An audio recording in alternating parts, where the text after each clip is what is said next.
ये आंदोलन हाईजैक हो गया है। और शक तब और गहरा हो जाता है जब आंदोलन की कोख से निकले नेता भी इस मंच के हमदर्द बनने लगते हैं।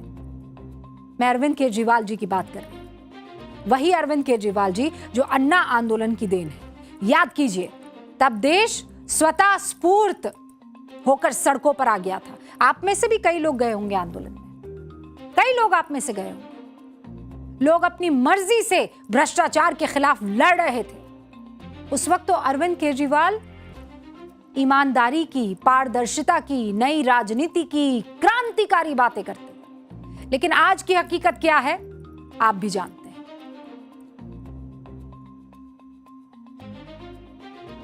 मुझे वो बात कहने की जरूरत नहीं है आज, इसलिए मैं फिर आपको याद दिलाना चाहूंगी, वांगचुक जी सावधान रहिए। जो राजनीति अन्ना हजारे जैसे तपे तपाए गांधीवादी समाज सेवी को धोखा दे सकती है, वो आपके आंदोलन को किस एजेंडे के तहत सपोर्ट कर रही होगी, सोचने की बात है।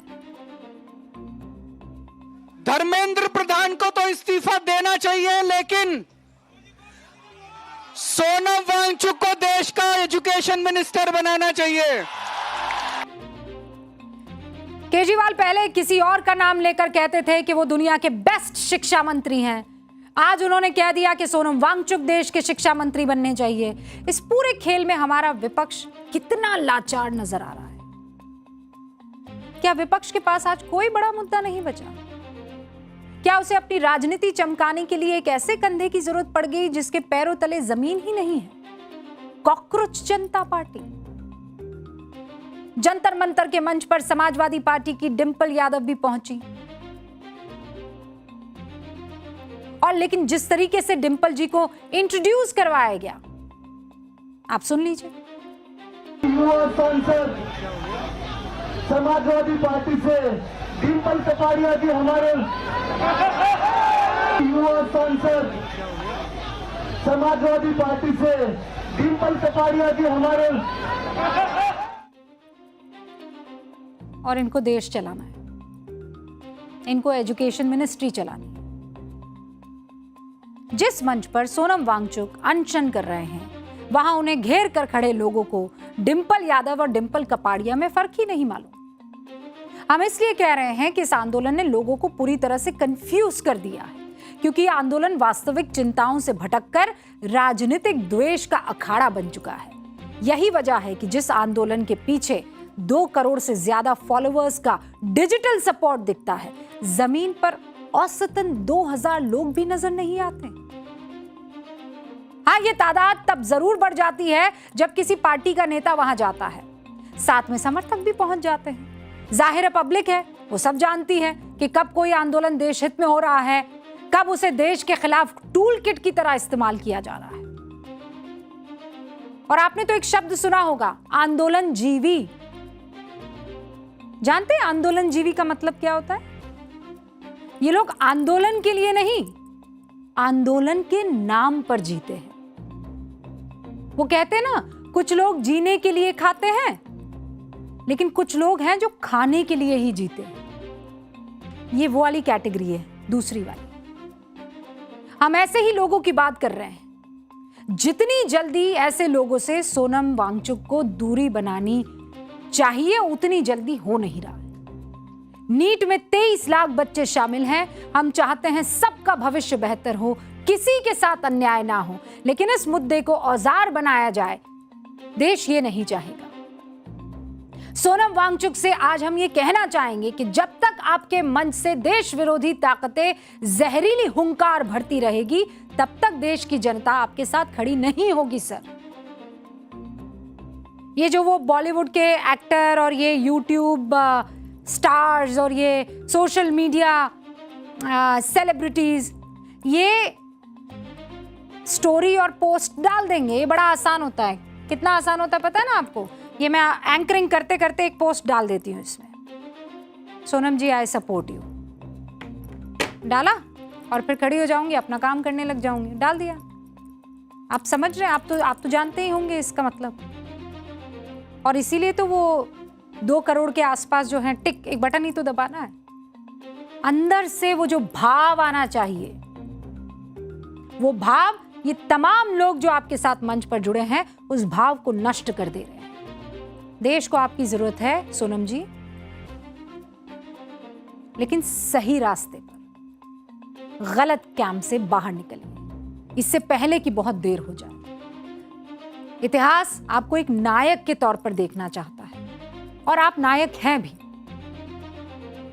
मोहरे के रूप में मत आइए। ये मेरी बात आपको कड़वी लगेगी, कटु लगेगी, लेकिन आज बहुत सोच समझकर एक एक शब्द सच्चाई के साथ आपके सामने रख रही हूं और देश की जनता भी इससे इत्तेफाक रखती है।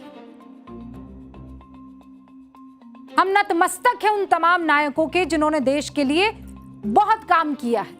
आपने भी देश के लिए काम किया होगा, लेकिन जो अभी हो रहा है उसमें वो भाव नहीं है, एजेंडा साफ दिख रहा है।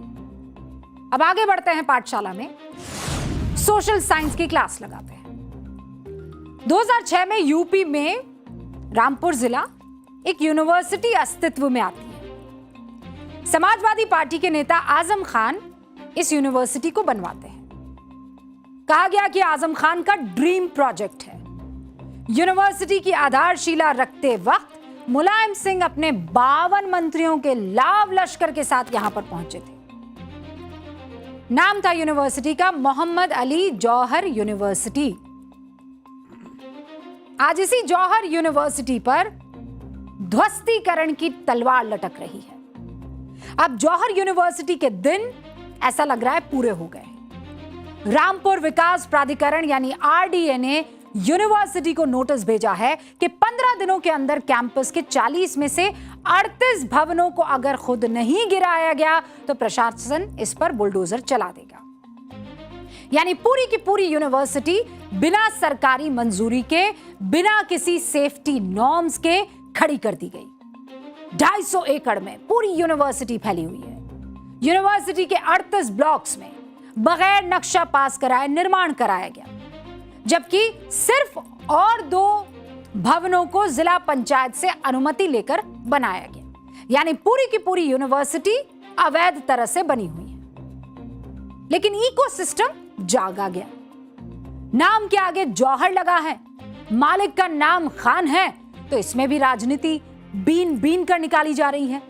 कोई कह रहा है ये मुसलमानों पर हमला है, कोई कह रहा है शिक्षा के मंदिर पर योगी सरकार का बुलडोजर है, कोई कह रहा है मुद्दा डाइवर्ट करने के लिए हो रहा है, कोई कह रहा है कंपाउंडिंग करा लो, बिल्डिंग गिराने की क्या जरूरत है। लेकिन सवाल यह है, अवैध निर्माण को शिक्षा व्यवस्था के नाम के साथ जोड़कर क्या कानून की धज्जियां उड़ाने की खुली छूट किसी को भी मिलनी चाहिए?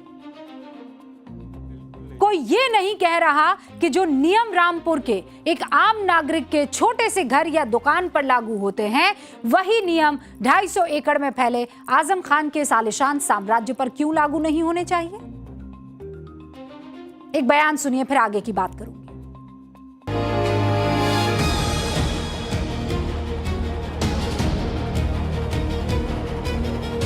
अगर वे निर्धारित समयावधि में इसको नहीं हटाते हैं तो फिर प्राधिकरण द्वारा उस अवैध निर्माण को हटाया जाएगा। इस बात का प्रमाण है कि सरकार डायरेक्टली और इनडायरेक्टली कोई अवसर ऐसा नहीं चूकना चाहती है कि जिसमें वो मुसलमानों या गरीबों को किसी भी तरह से प्रताड़ित न करे।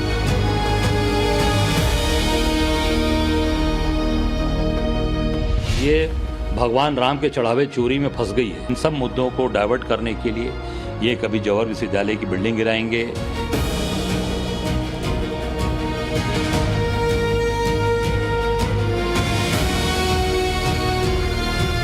देखिए, शिक्षा के मंदिर पर बुलडोजर चलेगा तो ये छात्रों के, नौजवानों के भविष्य पर चलेगा। आप कंपाउंडिंग करा दीजिए। शिक्षा संस्थान में हिंदू मुसलमान सभी शिक्षा हासिल करते हैं और पढ़ते हैं।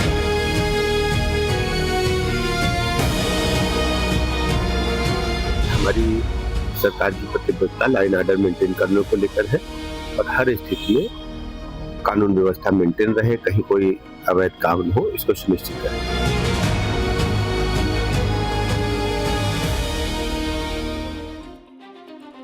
जैसे ही प्रशासन ने नियमों का हवाला देकर नोटिस थमाया, वैसे ही हमेशा की तरह इस देश का एक खास इकोसिस्टम एक्टिव हो गया। इस इकोसिस्टम के लिए कानून, नियम, नक्शे कोई माने नहीं रखते। इसके लिए माने रखता है सिर्फ और सिर्फ एक नैरेटिव, एक एजेंडा। धर्म का नाम लेकर विक्टिम कार्ड खेलिए बस। लेकिन चलिए, सिर्फ और सिर्फ फैक्ट्स के बेसिस पर मैं आपके सामने कुछ चीजें रखती हूं। आपको पता है, रामपुर विकास प्राधिकरण ने 1 जुलाई को जौहर यूनिवर्सिटी को नोटिस जारी किया था। परमिशन और नक्शा पास होने के दस्तावेज मांगे थे। उनका जवाब सुना गया, उन्हें व्यक्तिगत सुनवाई का मौका भी दिया। इसके बाद पता चला कि 38 ये जो आलीशान प्रॉपर्टी आपको अभी दिखाई दे रही है, 38 बिल्डिंग अवैध तरीके से निर्मित है। फैकल्टी के सिर्फ नाम गिनते जाइएगा। Department of pharmacy, staff club faculty, मतलब डिपार्टमेंट ऑफ फार्मेसी, फिर स्टाफ क्लब, फिर फैकल्टी ऑफ इस्लामिक स्टडीज, फिर उसके बाद एक एक करके ये देखिए पैरामेडिकल, फिर faculty of agriculture, faculty of engineering, B Ed की और एवं faculty of humanities, faculty of law admission building, admin building, सब के सब बिना नक्शा पास कराए बनवा दिए गए। इसके अलावा सरकारी सड़क को भी आजम खान ने अपनी पर्सनल प्रॉपर्टी बना दिया। जगह जगह गेट तक बना दिए गए। आम लोगों के लिए बनी 3.5 किलोमीटर की सड़क पर कब्जा कर लिया। आजम खान ने यूनिवर्सिटी तक पहुंचने के लिए पुल तक बनवा दिया ताकि घर से सीधे हम अपने किले तक पहुंच सके। वाह, क्या रईसी है।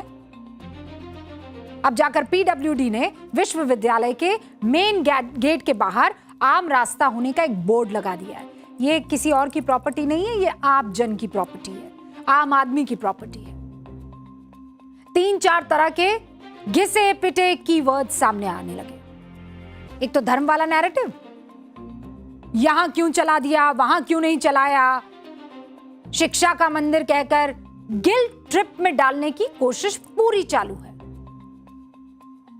देखिए, साफ और सीधी बात है, स्कूल कॉलेज बंद करने से वहां पढ़ने वाले लगभग 3000 बच्चों को तकलीफ जरूर होगी, सच है, और उसका इंतजाम करना चाहिए सरकार को, उनके भविष्य का सवाल है। लेकिन आप भी जरा कानून के लिहाज से समझिए। अगर कल को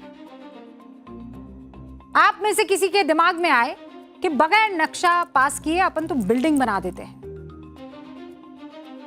सेफ्टी नॉर्म्स वगैरह क्या है, बिल्डिंग बनाते हैं अपन, बिना सॉइल टेस्टिंग के 30 मंजिला आलीशान इमारत खड़ी कर देते हैं हम तो, और फिर वहां पर बच्चों का एडमिशन करा देंगे या फिर शानदार कोई हॉस्पिटल खोल देंगे। और फिर जब प्रशासन उस अवैध इमारत को गिराने के लिए पहुंचेगा तो क्या यह दलील मान ली जानी चाहिए कि साहब यहां तो मरीज है, इनका इलाज हो रहा है, इस बिल्डिंग को मत गिराइए।